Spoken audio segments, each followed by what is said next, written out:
দেখো বন্ধুরা, দুদিন তো প্রচণ্ড বাইরে বৃষ্টি হচ্ছে, ঝড়ও হচ্ছে, তাই জন্য ঘরে বিউলির ডাল ছিল, আমি ভিজিয়ে দিয়েছি। এই বিউলির ডাল আজ রসবড়া বানাবো, তাই চলো যাই ডালটা আজ বেটে নিই। রসবড়াটা কেমন করে বানাই সম্পূর্ণ ভিডিওটা দেখতেই থাকুন।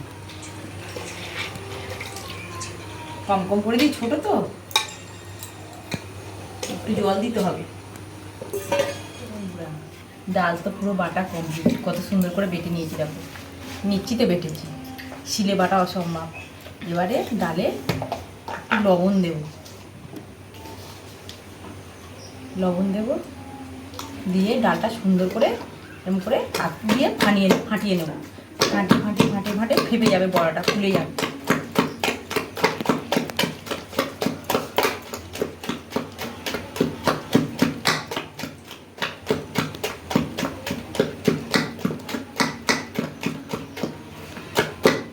ফানি এরকম সুন্দর করে, একটুকু তো অনেকটা বেশি হয়ে যাবে ফাটাতে পুরো ফাটানো হয়ে গেছে। আমি তো মিক্সিতে বেটেছি, আপনারা চাইলে শিলে বাটতে পারেন। কত সুন্দর হয়ে গেছে দেখো, কত সুন্দর হয়েছে দেখো।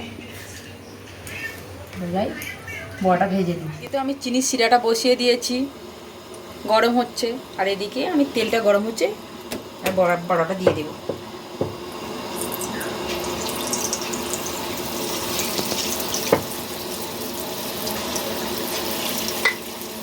সুন্দর ফুলে দেখো,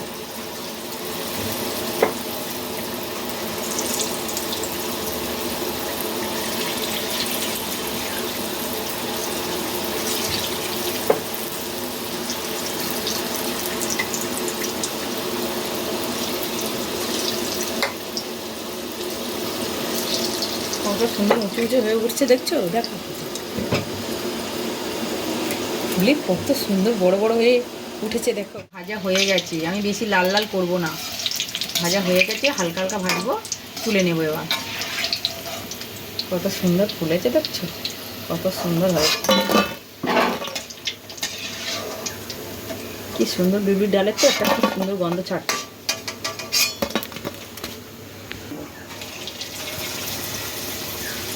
দেওয়ার সঙ্গে সঙ্গে কিরকম ফুলছে দেখো। আমার ভাজা তো সুন্দর, কত সুন্দর হয়েছে দেখো, ফুলে কি সুন্দর হয়েছে দেখো। এবার আমি চিনির শিরাটা হয়ে গেছে, এর মধ্যে ঢেলে দেব।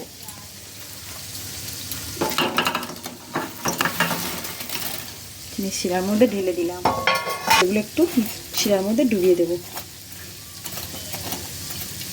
ডুবিয়ে 10-15 মিনিট মতো ঢাকা দিয়ে রেখে দেব। দেখছো পুরো রস শুষে নিয়েছি, রসগোল্লা পুরো রেডি হয়ে গেছে। তোমাদের খেয়ে দেখাবো, তুলি। কত সুন্দর হয়েছে দেখছো, ফুলে কত বড় হয়েছে দেখো, কত সুন্দর বড়। একটু হালকা আছে জুস দিয়ে দিই। কত নরম সুন্দর হয়েছে দেখছো, কত সুন্দর হয়েছে। আমাদেরকে খেয়ে দেখাবো।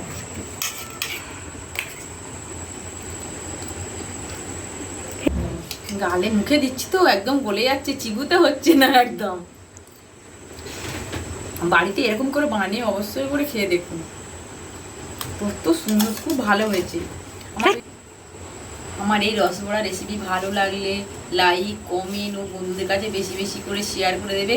আমার চ্যানেলে নতুন হয়ে থাকলে চ্যানেলটা অবশ্যই করে সাবস্ক্রাইব করে আমার পাশে থাকবেন।